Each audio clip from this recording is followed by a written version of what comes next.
And welcome back to SWBA Today. In today's episode, we are looking at the SWBA scoreboard. So we'll be looking at some games that took place in the association last night and looking at the key storylines from those games.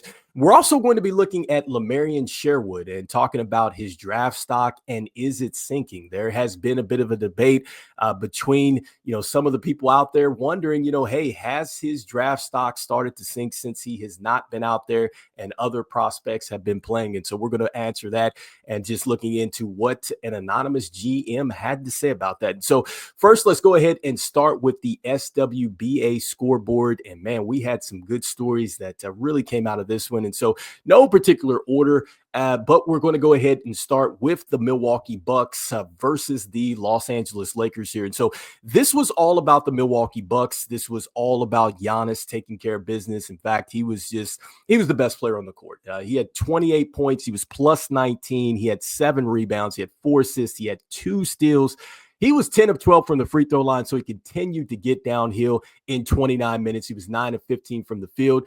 And then Kyle Kuzma, a former Laker, came in. He played very well. He had 20 points. He was plus 23 in the plus-minus box score. He had 5 rebounds and 5 assists as well. So Bucks led by both of those players.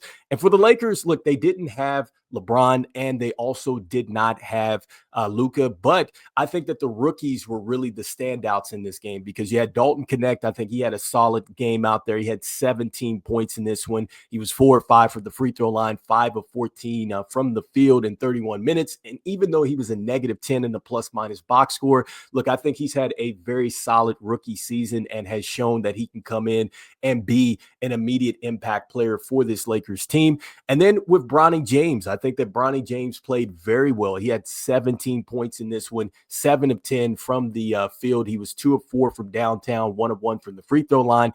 He also had 5 assists in this one. He had a block shot, and he did have 3 rebounds. I think that he had, a pretty nice assist as well. So I loved his court vision out there. So Bronny James and then also to Dalton Connect were standouts. But unfortunately, the Lakers didn't have enough in this one, losing to the Milwaukee Bucks. And so next up, the Golden State Warriors versus the Toronto Raptors here. And so the Golden State Warriors win 117-114. And look, man, the first key takeaway out of this is that Draymond Green, man, he was balling because look, in the first half, he had 18 points. He had 4 rebounds. He had 2 assists, and that was at half. And he finished with 21 points. He had 4 steals. He had 5 assists, and he had 7 rebounds, 7 of 18 from the field. 5 of 14 from deep from Draymond Green. So not being shy in this game. Can't believe he finished at -5, but man, he's been a huge impact for them. And Jimmy Butler just doing Jimmy Butler type of things. He had 16 points. He had 11 rebounds and 12 assists. So all he did was go out there and get this team a triple-double. But, unfortunately, the story of the night here is that Steph Curry goes down to an injury. And so he was playing pretty well. I mean, he had 17 points in this game. He was 6 of 8 from the field, 2 of 4 from deep. He also had a couple rebounds and an assist, but he took a hard fall. And initially what we're seeing is that he got the x-rays on the pelvis. It looks like that it is negative, but he is listed as out, and that is tough for the Golden State Warriors. I talked about the fact that, look, they have the 13th easiest schedule as they are being chased by teams like the Los Angeles Clippers and the Minnesota Timberwolves. But if you do not have an elite shooter and just a great player in Steph Curry, that is certainly going to make it tough on you down the stretch. And so we'll see what happens with those teams really fighting for that last playoff spot.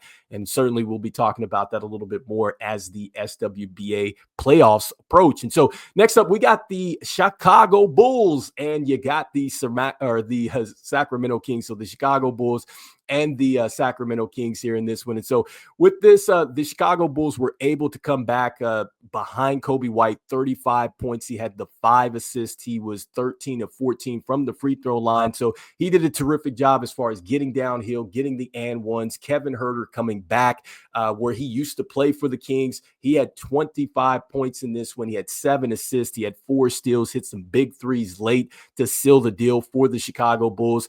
And for the Sacramento Kings, look, they started off hot, but this is a team that has been very much up and down. They kind of got away from their play style there, but man, they spoil DeMar DeRozan and also to Zach LaVine getting a chance to beat their former team. Both of these players used to play for the Chicago Bulls, both traded away. And you got to give DeMar DeRozan a lot of credit. He is now to 25,000 points career-wise. So DeMar DeRozan, man, he's the pros pro. And a tough one for the Kings, a great one for the Bulls. And so next up, Pacers and the Nets. And so this is all about the Pacers. It's all about their ability to come back in the clutch. They have to go to overtime in this one, and they win out in overtime. They score 14 to the Brooklyn Nets 8 to take care of business. And I think it was all about Benedict Mathurin and his ability to score and really contribute to this team. In fact, he had 28 points. He had 16 rebounds. He had 3 assists and 2 steals plus 17. And I talked about this with the Pacers. It's all about the others. And so they got some great contributions there. Miles Turner had a huge rejection in this one that pretty much sealed the deal. But the Pacers, it's all about their ability to come back and finish out in the clutch. And so lastly, the last game here was the Hornets and the Knicks. And so this was a bad loss by the Knicks. I think that is what the major story out of this one is. It's just another terrible loss for the Knicks. And you got to give the Hornets a lot of credit. I think that you had 2 players that really played well, starting with LaMelo Ball. Look, he had 25 points, 5 of 10 from deep, 10 of 23 from the field, and 8 assists. He was +2. And the Hornets, you have to be glad that you got Mark Williams and you didn't trade him away, because he had 19 points, 14 rebounds in this one, 4 assists. He was +5. Arguably, he could have been the best player on the floor between him and LaMelo Ball. You can pick whichever way you want to go. And I got to give Nick Smith Jr. a lot of credit. Coming off the bench for the Hornets, I really liked his game coming out of Arkansas. Hasn't really got an opportunity, with this team. It's all about opportunities at the SWBA level. And he had 13 points, +16, 4 rebounds, 3 assists. In 27 minutes, he was 4 of 10 from the field and 2 of 4 from downtown, 3 of 3 from the free throw line. So definitely make sure you check out Nick Smith Jr. I think he's a player that, man, if the Hornets can just give him some minutes, maybe down the stretch here, he can build upon that momentum. Maybe he carves out a role for himself. And so that was SWBA last night, just kind of recapping that. And so now I want to talk about, one of the hottest topics out here right now, and that is the draft stock of Lamarion Sherwood. And really, there's not only his draft stock, I mean, there has been a heated debate in the media about this young man and if he's, in fact, the #1 overall player right now in SimWorld U. And so this was actually one of the tweets that was sent out by an expert analyst out there for the SimWorld U network, SimWorld U network. And that was Sniper J here. And he has, Lamarion Sherwood at #1. He has CKC there, Cooper, Kenji Cross at 2. And then you got Cooper Flag 3, and he's got Jalen Snow. And so, man, not a bad list. I like all of those players, especially Jalen Snow. Love the fact that he's in there. And then CKC, look, there's a lot of draft boards out there that have him going first. Cooper Flag, I can tell you there's a lot of scouts that just cannot wait for him to come out. And then with Lamarion Sherwood, look, I think that just a lot of people love his game. And, man, it has really been a heated debate here. So make sure that you go check out some of these local news outlets. I think one of the better articles that I had a chance to read here, this was on ESPN by their senior writer, VP out there, and that is Marsh, who wrote this one. And he was just talking about the odds. And, man, I think the odds have maybe shifted a little bit since then in Vegas, but we'll see what happens, because Lamarion Sherwood, if you don't know, he's been out, and Iowa has really struggled. And I think, man, that has to maybe put some weight as far as what he's doing, as the player of the year. But, not to get too far out of it and looking at just what this means for, his SWBA draft stock, because that's going to be key too. Because, look, you got a player that has not been playing, and it's like, is he hurting his draft stock? Can he return? Nobody knows what the injury status is. And so I got a chance to catch up with an anonymous GM, and this is what they had to say about Lamarion Sherwood. And so just reading what they had to say. It says, we're not concerned about Lamarion Sherwood's injury affecting his draft stock. The guy is a proven talent. Leading the country in both points and rebounds speaks for itself. His versatility, ball handling, and defense have been on display all season long. We know what he brings to the table, and that doesn't change based on a few missed games. The league's scouts are watching, and Lamarion's stock is high as ever. And so you hear it right there. This was an anonymous GM that was telling me about Lamarion Sherwood. Like I said, there's been just a lot of buzz out there of, man, would you still take him number one based off what's going on with the injuries? And so it looks like that, it hasn't deterred anybody from saying, hey, we would still take him at number one, because I get it. Look, he does lead the country in scoring at 22.9 points a game, 9.1 rebounds a game, 2.6 assists, and he's shooting 82% just from the field. So you love that about him. And look, he's been responsible for 36.8% of their offense, which is clearly, I think, why Iowa is struggling. And that's why I think you probably have to put him right there for that number one player of the year there.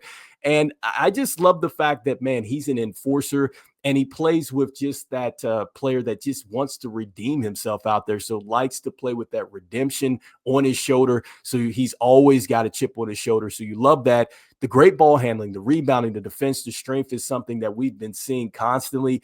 And I love his game. I love his game a lot. And if he's going number one overall, which he's projected to go number one in a lot of these draft boards, I really like that for the Wizards. I mean, because now you have Koulibaly. I think that he's played very well for the Wizards. I think that he's shown some upside. You have Bub Carrington there. He's showing some upside. And you pair that with Alex Sarr, like, man, they would have two towers out there. And you love it because, look, even if he doesn't extend his game, Alex Sarr is a better three-point shooter right now, and he's showing flashes that he would be maybe your stretch five out there. So they're not necessarily going to get in the way. And so it's going to be interesting. You know, you got that, and you do have the CKC dynamic because he's right there in your backyard. But I love it, and I would say that, yeah, if I were going ahead and I were, picking in the draft, I don't think that an injury like this or him not playing anymore this season hurts his draft status. So anyway, let me know in the comments what you're thinking here. Do you think that, look, him being out is going to make his draft stock sink? Or do you think, no, it is as high as ever, like this GM is talking about? And do you think he is the number one player in the country? I'd love to hear what your thoughts are. So make sure you let us know down below. And also, too, let us know what is the key takeaway from last night's game, or games, I should say, in SWBA. I'd love to know what you're thinking is the major storyline. And as we always say around here, see the game, be the game. We'll see you on the next one. All right. Peace.